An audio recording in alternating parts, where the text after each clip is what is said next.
Iran যে এতটা শক্তিশালী এই ইসরায়েলি ব্যাককলরা জানতো না।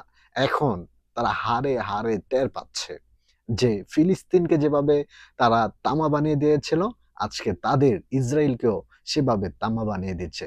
তারা না পেরে এখন আন্ডারগ্রাউন্ড আপনার মাটির নিচে তারা কিন্তু হসপিটাল, থাকার জন্য অনেক জায়গা করেছে। তারা জানে যে আমাদের উপরে আক্রমণ আসতে পারে। এখন তারা সেইখানে গিয়ে অবস্থান করছে লাখ, লাখ ইসরায়েলি ইহুদিরা। যদি এমন আন্ডারগ্রাউন্ডের জায়গা না থাকতো, তাহলে এই পর্যন্ত ইরান যেইগুলো অ্যাটাক করেছে, যে বিল্ডিংগুলা তারা একদম চুরমার করে মাটির সাথে মিশিয়ে দিয়েছে, মানুষের সংখ্যা যদি হিসাব করেন তাহলে ২, ৪, ৫ লাখ মানুষ মিশে যেত, মরে যেত। এখন বোঝো ঠেলার নাম বাবাজি। মুসলমানরাও উন্নত প্রযুক্তি তারা বানাতে পারে এবং ইতিহাস ঘেঁটে দেখো যে মুসলমানরাই সর্বপ্রথম সেগুলো আবিষ্কার করেছিল।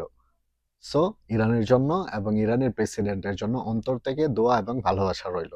যেন এই ইহুদিবাদী রাষ্ট্রটাকে মাটির সাথে তাবা করে মিশিয়ে দিয়ে ফিলিস্তিনিবাসীদেরকে এবং আমাদের পবিত্র মসজিদ আল আকসাকে মুক্ত করতে পারে। ভালো থাকবেন, সুস্থ থাকবেন। ভিডিওটা সবার মাঝে শেয়ার করে দিবেন। আসসালামু আলাইকুম।